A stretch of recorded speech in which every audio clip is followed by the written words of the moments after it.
nós estamos começando um novo ciclo de mensagens. Deus nos deu uma direção de trabalharmos chaves da relevância.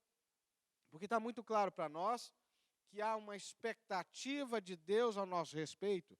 E é verdade também que há dentro do coração de cada um de nós, um desejo de continuar sendo efetivo nesse tempo, de continuar fazendo que a nossa vida contribua de alguma maneira, seja para o sustento da nossa família, seja para a educação dos nossos filhos, seja para a manutenção do nosso negócio, mas especialmente para manter uma fé viva, uma disposição, uma certeza que tem propósito a sua vida, que você nasceu com propósito e que essa realidade de crise não prende você, ou seja, você não está preso, refém dessa condição. Ontem eu estou fazendo a leitura de um livro muito interessante, de um autor, de um pastor nos Estados Unidos chamado Erwin McManus. Me parece que o nome do livro é A Alma do Guerreiro. Mas, na verdade, esse autor, esse pastor, é um homem de Deus, uma pessoa que me edifica muito. E ele passou por um câncer há uns 2 anos atrás, em 2017. E ele relata que, depois de uma cirurgia de 6 horas, ele foi para o quarto e, depois de 3 horas, porque por efeito de remédios, ele acordou com uma disposição para se levantar. E a esposa dele, a enfermeira, disse: não, você não deve fazer isso, você vai sentir muita dor. Mas ele tinha uma resolução interna de ficar em pé, porque aquela enfermidade tinha sido um impacto, tinha gerado um impacto muito grande na vida dele. E aí ele conversa com a enfermeira: eu vou trazer algum dano para a minha cirurgia, porque eu estou passando por ficar em pé. Ela disse: não, você só vai sentir muita dor. Ele disse: bom, se não há dano, eu quero ficar em pé. E ele ficou em pé. E ele disse que ele deu 3 passos.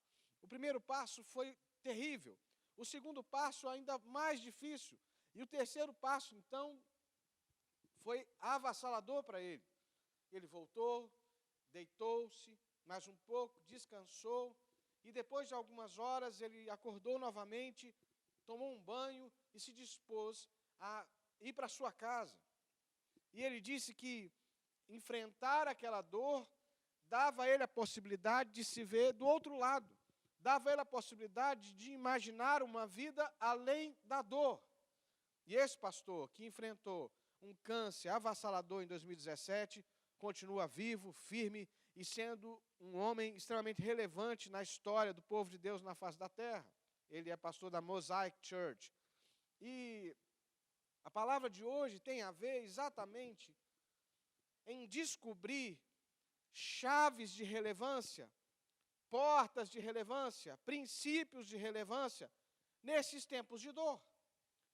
Descobrir como você pode se levantar e, contra toda dor, se colocar numa posição de fazer diferença. Porque, afinal, a Bíblia diz que nós fomos chamados para ser sal e luz. Nós fomos criados com um potencial de relevância muito grande. As suas decisões e a sua falta de decisão geram impactos. Tudo que você faz gera um impacto. Afeta a sua casa, afeta primeiro você, afeta a sua saúde emocional, afeta os seus planos, os seus projetos, afeta a sua família, os seus amigos íntimos, as pessoas que estão à sua volta, as decisões que você toma e as decisões que você deixa de tomar, elas exercem uma influência poderosa para quem está à sua volta. Mas quando eu percebo que há um chamado, há um depósito, há uma unção profética sobre a minha vida que vem dos céus, aí esse senso de relevância ainda fica maior. E eu quero conversar com você hoje um texto que me tocou muito no dia de ontem, enquanto eu me preparava, que é no Evangelho de João, capítulo 21. Evangelho de João, capítulo 21. Nós vamos lendo aos poucos e conversando sobre ele. Diz assim: depois disso, Evangelho de João, capítulo 21. Depois disso, Jesus se manifestou outra vez aos discípulos junto ao mar de Tiberíades. Foi assim que ele se manifestou. Estavam juntos Simão Pedro, Tomé, chamado Dídimo, Natanael, que era de Caná da Galileia, e os filhos de Zebedeu, e mais 2 discípulos de Jesus. Simão Pedro disse aos outros: vou pescar. Os outros responderam: nós também vamos com você. Foram e entraram no barco, mas naquela noite não pegaram nada. Ao romper o dia, Jesus estava na praia, mas os discípulos não reconheceram quem era ele. Jesus lhes perguntou: filhos, será que vocês têm aí alguma coisa para comer? Eles responderam: não. Então Jesus disse: joguem a rede à direita do barco e vocês acharão. Assim fizeram e já não podiam puxar a rede, tão grande era a quantidade de peixes. E o discípulo a quem Jesus amava disse a Pedro: é o Senhor. Simão Pedro, ouvindo que era o Senhor, cingiu-se com a sua túnica, porque tinha tirado a roupa, e lançou-se ao mar. Os outros discípulos vieram no barquinho, puxando a rede com os peixes, porque estavam somente uns 90 metros da margem. Ao saltar em terra, viram ali umas brasas com peixe por cima, e também havia pão, e Jesus lhes disse: tragam alguns dos peixes que vocês acabaram de pescar. Simão Pedro entrou no barco e arrastou a rede para a terra. A rede estava cheia, com 153 grandes peixes. E mesmo sendo tantos peixes, a rede não se rompeu. Jesus disse: venham comer. Nenhum dos discípulos ousava perguntar: quem é você? Porque sabiam que era o Senhor. Jesus veio, pegou o pão e deu a eles, depois fez a mesma coisa com o peixe. E esta já era a terceira vez que Jesus se manifestava aos seus discípulos, desde ressuscitado dentre os mortos. Esse texto é precioso demais.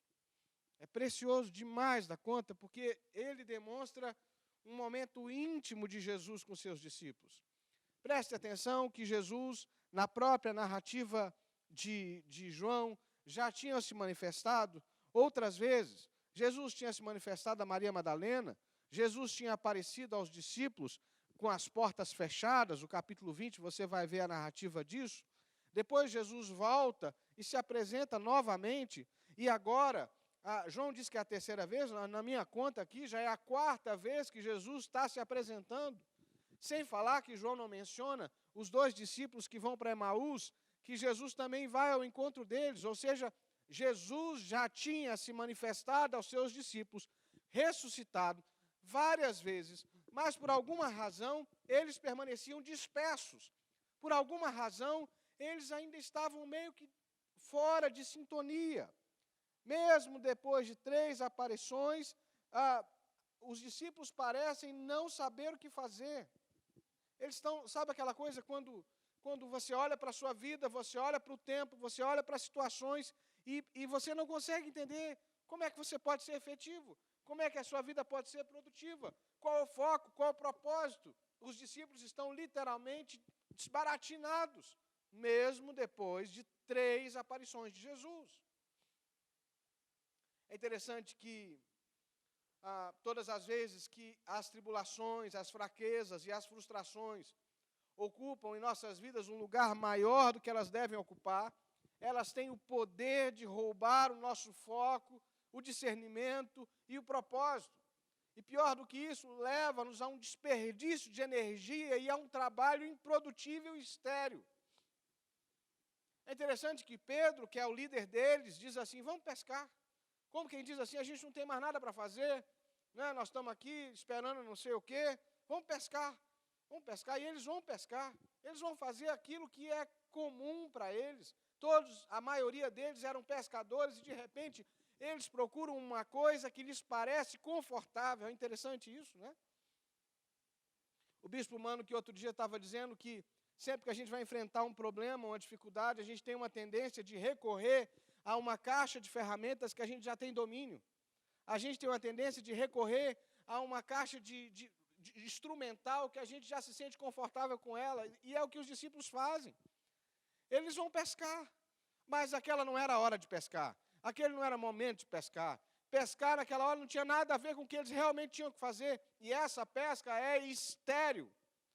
Todas as vezes que nós estamos mobilizados, movidos pelas nossas tribulações, pela nossa dor, pela nossa angústia, que ela se torna maior do que nós, elas têm um potencial de nos desfocar e nos colocar num serviço estéril, num desperdício de energia.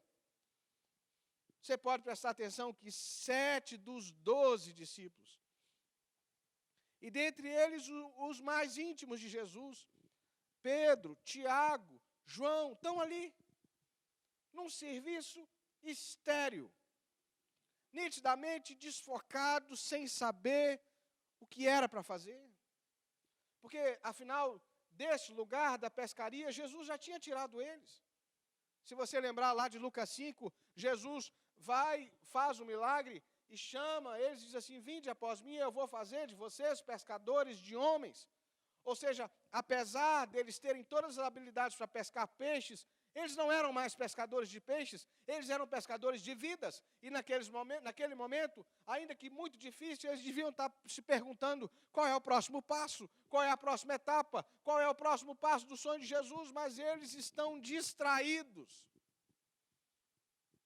Querido, tome muito cuidado para que nesse tempo de pandemia, nesse tempo de exceção, nesse tempo onde a nossa rotina, a nossa vida foi drasticamente mudada, para que você não gaste energia no lugar errado, para que você não deixe que as suas tribulações te distraiam.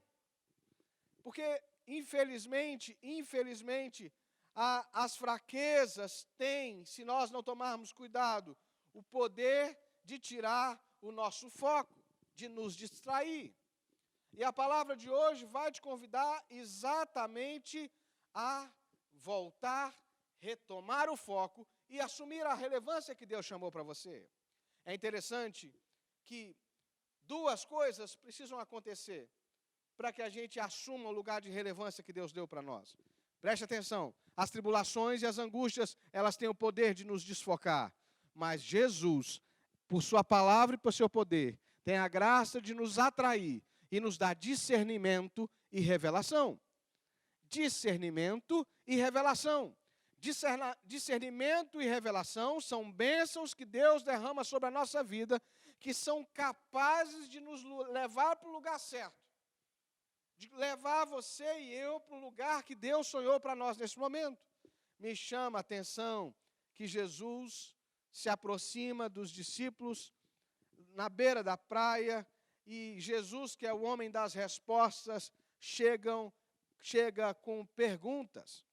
A primeira pergunta que Jesus faz é lá da beira da praia, de manhãzinha. Jesus pergunta para eles no versículo 4, filhos, será que vocês têm alguma coisa aí para comer? Jesus chama a atenção deles. Oi, tem alguma coisa aí? Vocês já pescaram alguma coisa? E os discípulos respondem, nada, Senhor. Não pescamos nada ainda. E aí Jesus diz assim, então faz o seguinte, lança a rede do lado de cá. E eles lançam a rede, e de repente, aqueles homens que eram experientes, lembram? Começam a puxar as redes, e as redes estão pesadas. Eles que trabalharam um dia inteiro, uma noite inteira e não tem nada, agora estão com uma rede cheia de peixes. E João, que era o discípulo amado, o discípulo mais íntimo de Jesus, diz assim, é o Senhor. E ele acorda, se dá conta que é Jesus, porque aquela experiência já havia acontecido há 3 anos atrás, quando Jesus os tira do barco, da pescaria, para o ministério, e João diz, é o Senhor. E Pedro, na mesma hora, se joga no mar, veste a roupa dele, porque ele está sem a camisa, né? Ele veste a túnica e vai nadando ao encontro de Jesus. Presta atenção que Jesus chama a atenção deles, se aproxima da vida deles, realiza um milagre. Talvez você tenha olhado para o trabalho improdutivo que você está realizando. Talvez você está cansado de jogar a rede e não colher nada. Mas nessa manhã Jesus está dizendo assim, oi, tem alguma coisa para mim aí? Será que você tem alguma coisa para me oferecer? E você olha para ele e diz assim, Jesus, não tenho nada, estou cansado, estou exaurido aqui, sem saber o que fazer. Jesus diz assim, olha, tem uma direção para você, faz assim, e você vai começar a experimentar o milagre. Mas o nosso problema é que muitas vezes nós paramos aí, porque o milagre que Jesus quer fazer, na verdade, é para te chamar a atenção para Ele, É para que você, como Pedro, o impulsivo do Pedro, o coraçãozão do Pedro, se lance na direção de Jesus e vai correndo até ele. E quando os discípulos chegam na praia, Jesus já está com uma fogueira armada, já tem pão, já tem fogo, e Jesus manda trazer o peixe, e Jesus se assenta com eles, e Jesus os constrange com aquele ambiente íntimo, que tantas vezes eles repetiram, que tantas vezes eles viveram, de sentar junto e celebrar os milagres, de celebrar as conquistas, de celebrar as vitórias. Nesses dias, querido, o Senhor está te chamando para sentar à roda do fogo com Ele e celebrar o milagre, o poder que Ele tem sobre a sua vida. Nesses dias que você parece sem direção, Jesus está chamando de novo a atenção para Ele, para dizer assim: ei, abre os olhos, eu estou vivo. Ei, abre os olhos, nada mudou. Ei, presta atenção, eu continuo tendo poder sobre o mar. Eu continuo tendo direção para a sua vida. Eu posso te apontar o caminho do milagre. Ei, a dor da morte, da crucificação, não aniquilou o projeto que nós começamos juntos. Aleluia. Será que você pode dar um glória a Deus aí na tua casa, no chat, né? O pessoal aqui que está aqui está dando aleluia. Pode dar aleluia aí também, gente. Glória a Deus, né? O pessoal está trabalhando aqui, está dando aleluia. Porque esse culto aqui é de verdade, é para o Senhor Jesus. Né? Nós queremos que você diga aleluia, glória a Deus, porque o meu Redentor vive. E Ele tem o caminho do milagre, mas o milagre não é o fim. O milagre é que eu e você restabelecemos o lugar de conexão com Ele. E que eu e você possamos redescobrir o foco, discernir o momento que nós estamos vivendo.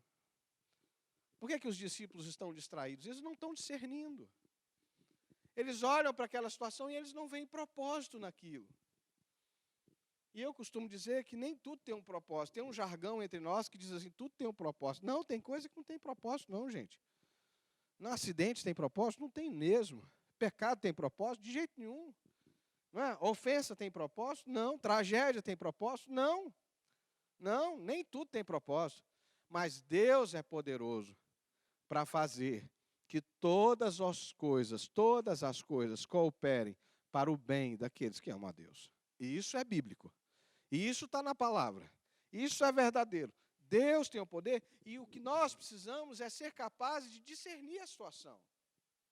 Discernir a situação. Deus quer nesses dias abrir os nossos olhos para entender qual é a realidade que nós estamos vivendo. Deus quer que os nossos olhos espirituais se abram. Porque enquanto os nossos olhos não se abrirem, nós vamos ficar batendo cabeça. Você já prestou atenção quando você dorme num lugar diferente da sua casa e você precisa acordar? Né? Depois dos 40, a gente vai algumas vezes ao banheiro, né? À noite. Não é verdade? Você já prestou atenção quando você dorme num lugar que não está, você sai batendo nas coisas? Na sua casa você já sabe o caminho de tudo, mas fora da sua casa você vai tateando. Tem muita gente que está assim, dispersa, sem saber o que fazer. Pois nessa manhã, eu quero orar por você, para que Deus te dê discernimento. Nessa manhã, eu quero orar por você, para que Deus abra o meu e os seus olhos, para que a gente consiga olhar a nossa realidade, não com olhos da tormenta. O pastor Hélio falava sobre isso hoje no nosso café de domingo, não é? Pastor Hélio deu uma palavra muito, muito especial no café que foi transmitido às 8 horas, está lá no nosso canal também, você pode assistir depois. Pastor Hélio fala sobre Tomé, que pede para ver para crer. Pastor Hélio falou hoje de manhã, a gente precisa crer para ver. A gente precisa ver com olhos da fé, a gente precisa ver com olhos do coração, a gente precisa ver com olhos do Senhor. Em nome de Jesus, eu quero declarar sobre a sua vida, sobre você que me assiste pela primeira vez, por você que me deu essa confiança de chegar até a tua casa. Eu quero ministrar a unção de olhos abertos sobre a sua vida. Que você consiga discernir a sua família, que você consiga discernir as crises que você está passando, que você precisa conseguir discernir as oportunidades que estão se abrindo para você, que você consiga enxergar as possibilidades de estar perto dos teus filhos, de estar perto da tua esposa e de vencer esse tempo de agonia. Deus pode, nesse tempo de escassez, te abrir uma porta de prosperidade. Deus pode, nesse tempo de angústia, te abrir uma porta de alegria, de renovo, de esperança. Mas nós não conseguimos isso com os nossos próprios olhos, nós só conseguimos isso com os olhos e com a mão e com a intimidade do Senhor sobre a nossa vida, com discernimento. E a segunda palavra, para a gente terminar, que para mim é muito claro, é revelação. Há uma diferença entre discernimento e revelação. Discernimento é a minha capacidade de enxergar a realidade que eu estou inserido com os olhos do Senhor. A Bíblia diz que é um dom do Espírito. Não é a capacidade analítica, não é disso que nós estamos falando. Isso você aprende em cursos de administração, em gestão de pessoas. Não é disso que eu estou falando. Eu estou falando de um dom espiritual onde Deus te ajuda a ver o que não está visível. Mas o segundo é revelação. O que é revelação? É quando Deus começa a tocar na minha vida de uma maneira que só Ele pode fazer e começa a depositar sobre mim revelação de coisas que Ele está vendo e que Ele quer fazer e aonde Ele quer me levar. 3 coisas acontecem com Pedro aqui. Após o jantar, Jesus chama Pedro para um lugar mais íntimo. E 3 revelações poderosas acontecem sobre a vida de Pedro e quem sabe eu e você precisamos viver. Se você acompanhar comigo, está no versículo 15. Diz assim: depois de terem comido, Jesus perguntou a Simão Pedro: Simão, filho de João, você me ama mais do que esses outros me amam? E Jesus continua perguntando para Pedro: tu me amas? E Pedro diz: sim, Senhor, o Senhor sabe que eu te amo. E Jesus diz para ele: apacenta as minhas ovelhas. E Jesus pergunta isso 3 vezes. No versículo 17 diz assim: pela terceira vez Jesus lhe perguntou: Simão, filho de João, você me ama? Pedro ficou triste por Jesus ter perguntado pela terceira vez: você me ama? E ele respondeu: o Senhor sabe todas as coisas, sabe que eu amo. Jesus disse: apacente as minhas ovelhas. Em verdade eu lhe digo que quando eu era mais moço, você se sentia, quando você era mais moço, você se cingia e andava por onde queria. Mas quando você for velho, estenderá as mãos e outro cingirá e o levará para onde você não quer ir. 3 revelações Pedro recebe. A primeira delas tem a ver com a paralisia que Pedro estava vivendo. Por que vocês acham que os discípulos estavam dispersos? Dentre muitas coisas, para mim, uma das coisas fundamentais que o Senhor trouxe ao meu coração nesses dias é que o seu líder estava paralisado. Pedro tinha negado Jesus 3 vezes. E essa culpa de ter negado Jesus, o texto não é claro, mas o ambiente parece mostrar que isso estava parando Pedro. Eles já tinham se encontrado com Jesus outras vezes, mas em nenhum momento Jesus teve uma conversa pessoal com Pedro. Em nenhum momento Pedro pôde pedir perdão para Jesus pessoalmente. Em nenhum momento Pedro, porque lá na narrativa do Evangelho, quando diz que Pedro negou 3 vezes Jesus e o galo cantou, diz que Pedro chorou amargamente. Pedro sentiu na alma o fato de não ter dado conta de sofrer por causa de Jesus naquela hora. Ele mentiu, ele disse que não era e tal. E Pedro sente isso na alma, e isso parece estar paralisando Pedro, e Jesus toca na ferida. Quando pergunta 3 vezes, você me ama, Pedro? E preste atenção comigo, sempre que Jesus tocar na ferida, Ele vai tocar para curar. Sempre que Jesus tocar na ferida, Ele vai tocar para poder restaurar. Se Jesus está trazendo à tona as tuas feridas nesse tempo de crise, querido, é porque Ele quer te curar. A primeira revelação que Pedro recebe é essa, de que a sua culpa, a sua angústia, estava desfocando ele. Eu creio que nessa manhã podem haver líderes, pais, mães, homens, mulheres, que estão tão abatidos, que estão tão feridos, que estão dispersos. E nessa manhã o Senhor está trazendo à tona essa tua dor, para que você seja curado em nome de Jesus. Para que você seja restaurado em nome de Jesus. Para que você admita que você não tem controle sobre o que está acontecendo. Pedro não tinha mais controle sobre o que tinha acontecido. Não dá para mudar o passado. Não dá para voltar atrás e fazer tudo diferente. A única coisa que Pedro podia fazer era entregar aquela situação nas mãos do Senhor. E ele não tinha conseguido fazer ainda. Aquele fardo era um fardo pesado demais para carregar. E ele vai carregando, mas na verdade aquilo o desfoca, tira ele do centro, tira ele do eixo. Talvez você está fora do eixo. Você está, perdendo o foco, a direção, porque você está sendo esmagado pela pressão, pela culpa, pela dor, pela angústia, pelo medo, pela insegurança. Permita que Jesus traga a revelação para você hoje que você não pode com isso sozinho e que Ele tem cura para a tua vida. A segunda revelação, que para mim é muito clara nesse texto, é que todas as vezes que Jesus pergunta para Pedro, Pedro, tu me amas? Pedro responde, o Senhor sabe que eu te amo. E Jesus dá uma resposta para ele, apacenta as minhas ovelhas. Por 3 vezes, pela segunda vez, apacenta as minhas ovelhas.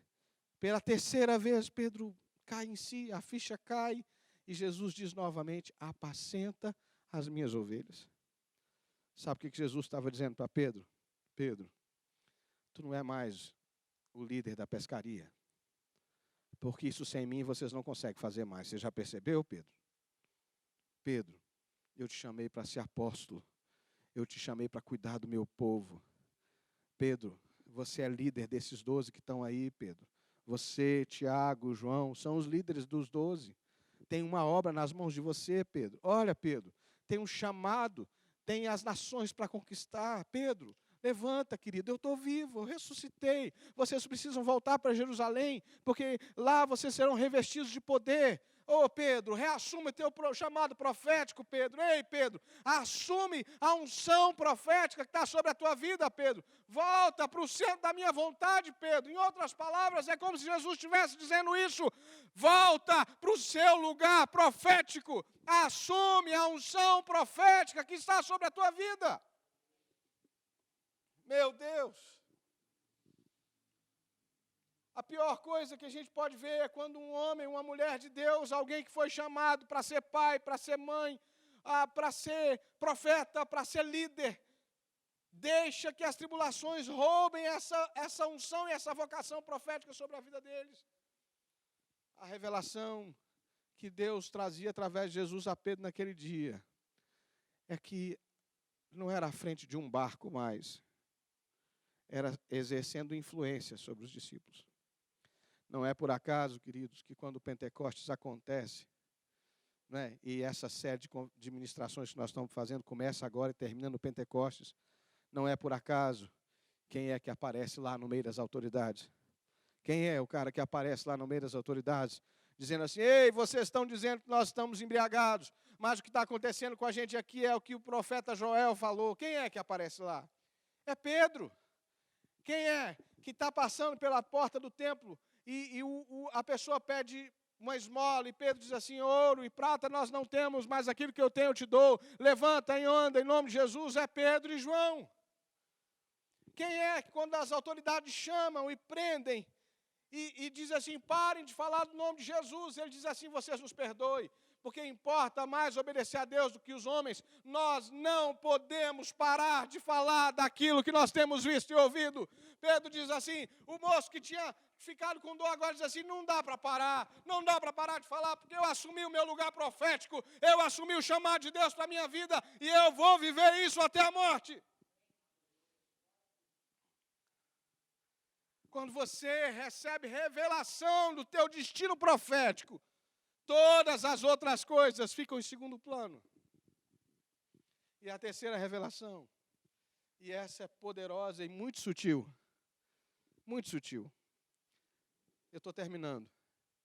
Jesus disse assim, em verdade lhe digo, Pedro, que quando era mais moço, você se cingia e andava por onde queria. Mas quando você for velho, estenderá as mãos e o outro cingirá e o levará por onde você não quer ir.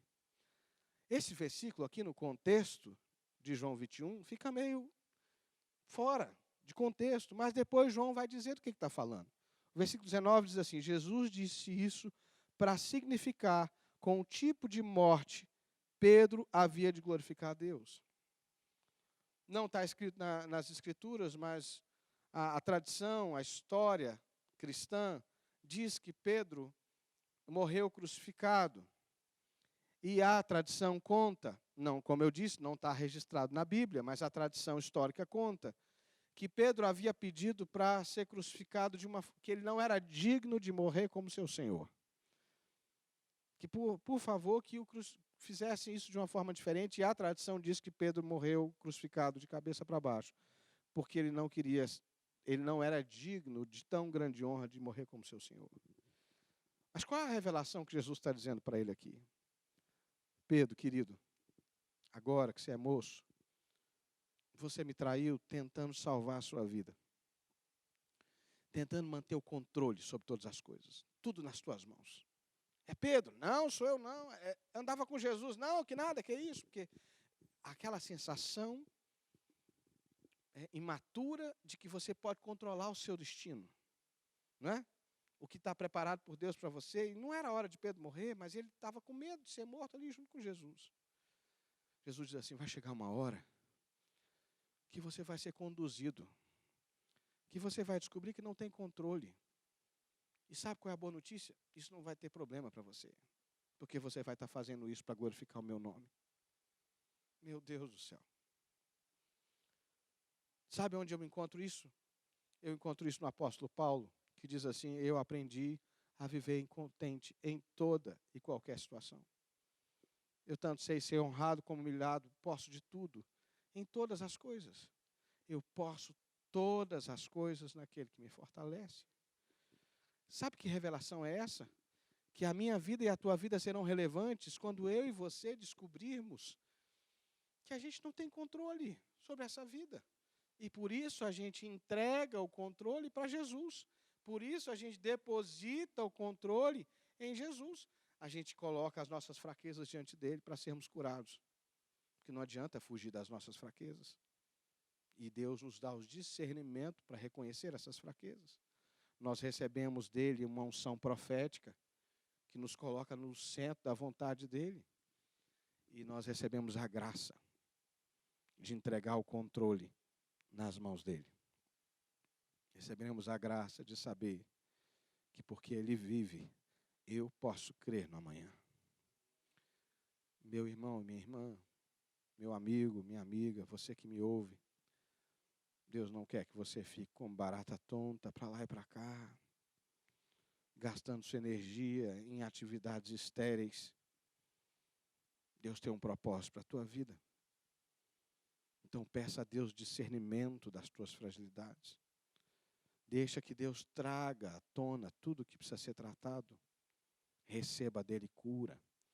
E receba a revelação de quem você é diante do Senhor. Porque a sua verdadeira identidade não vem das tuas falhas, não vem dos teus problemas, não vem nem mesmo da tua história. Vem do sonho perfeito que Deus tem a respeito de você. Eu gostaria de orar com você. Eu gostaria de orar pela sua vida, para que você possa, junto comigo, encontrar um lugar de relevância para a sua vida. E as primeiras chaves que para nós brotam dessa palavra são discernimento e revelação. Discernimento e revelação. No encontro com Jesus, nós achamos discernimento e revelação. Você pode colocar a mão sobre o seu coração. O Ministério Louvor vai me ajudar. E eu queria que você colocasse a mão sobre o seu coração. E nós vamos orar juntos. Nós vamos assumir diante de Deus a nossa tendência à dispersão. A nossa tendência a olhar para todos os lados, como o salmista que diz, eu elevo os olhos para os montes, de onde me virá o socorro? Nós vamos olhar para o Senhor nessa. Eu tive a oportunidade uma vez só de ir a Israel e falei dela aqui outro dia. E esse foi o lugar mais precioso para mim na visita lá. Mar de Tiberíades. Quando eu cheguei ali na beira daquela praia, uma praia com muitas pedras na areia, muitos pedregulhos, tem uma capela que lembra, tem a experiência, a referência ao encontro de Jesus com Pedro. Quando eu cheguei ali, eu me lembrei de Pedro. Porque tantas vezes eu já me senti como Pedro. Tantas vezes eu já me senti fracassando na expectativa que Jesus tinha ao meu respeito. Tantas vezes eu já me via assim, impulsivo, agindo na carne e sofrendo as consequências disso. Mas ali o que eu vi foi a misericórdia de Jesus, que vai ao discípulo e o restaura, que não desiste dos seus planos para a nossa vida. E apesar da nossa miséria e da nossa fraqueza, diz assim: apacente as minhas ovelhas. Eu não tenho plano B, eu estou contando com você. Apacente as minhas ovelhas, eu estou contando com você. Eu é quem faço, eu é quem realizo todas as coisas na sua vida. Eu te chamei para ser relevante, eu te chamei para envergonhar as coisas sábias desse mundo. Você é coisa louca mesmo, é isso mesmo. Eu e você não merecemos o que nós podemos viver em Jesus, mas Jesus escolheu, e quem sou eu para contrariar Jesus? Eu não mereço tanta graça, eu não mereço tanto amor, mas Ele me escolheu e te escolheu também. Então eu queria que você colocasse a mão sobre o seu coração e nós vamos orar. Meu Deus, nessa manhã, nós te agradecemos pela Tua palavra. Te agradecemos, Deus, porque Pedro, pela história de Pedro, porque a história de Pedro é a história de tantos de nós. E como Deus, quase todos os discípulos estavam ali dispersos. Talvez tenha muita gente dispersa à nossa volta, porque nós ainda não tomamos uma posição diante do Senhor. Quando nós tomarmos uma decisão, muita coisa vai mudar à nossa volta. Então, Pai, em nome de Jesus, nessa manhã, nós queremos te pedir perdão pelas nossas fraquezas, mas diante do Teu amor que nos constrange, nós queremos apresentar cada uma dessas fraquezas. Nós apresentamos diante do Senhor o fato de que muitas vezes, Deus, nós falhamos, nós temos medo, nós recuamos, nós retrocedemos. Nos perdoe em nome de Jesus. Nós fraquejamos na nossa fé. Pai, nós queremos nos expor ao Teu amor, para que de alguma maneira o Senhor remova essas acusações, o Senhor remova essas setas, remova esse peso dos nossos ombros e traga a revelação do Teu propósito para a nossa vida. Traga a revelação do Teu sonho para a nossa vida.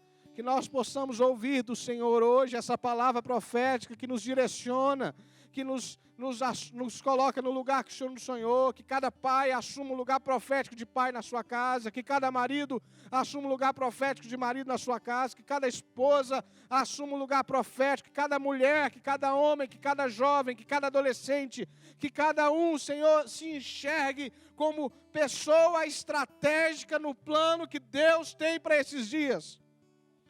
Nós não seremos reféns dessa crise, nós cresceremos nela, nós venceremos, nós faremos coisas novas, nós vamos fazer conquistas novas, porque a bênção do Senhor está sobre nós. Em nome de Jesus, que haja, Deus, fé no nosso coração hoje, para olhar além das circunstâncias e entender que há um chamado à relevância para cada filho e cada filha do Senhor. Que nós possamos abrir mão do controle, nós possamos entregar o controle da nossa vida ao Senhor Jesus. Em nome de Jesus Cristo. Em nome de Jesus Cristo. E se você está assistindo esse vídeo pela primeira vez, está comigo, está assistindo um culto aqui pela primeira vez, e você entende que você precisa dar mais um passo, que você precisa fazer uma aliança com Jesus, eu queria que você repetisse comigo essa oração. Diga assim: Senhor Jesus, nessa manhã eu entrego tudo que eu tenho, tudo que eu sou, nas Tuas mãos. Eu sei, Jesus, que nada posso por mim mesmo, mas que eu posso todas as coisas no Senhor que me fortalece. Por isso eu entrego a minha vida ao Senhor Jesus, o meu Senhor e o meu Salvador. Amém. Se você fez isso com seu coração e você deseja crescer nesse estilo de vida, Tem um QR Code aí aparecendo na tela que você pode colocar a câmera do seu celular, preencher uma ficha e você vai ser remetido a uma turma que vai te ajudar a crescer, a avançar nessa caminhada com Deus.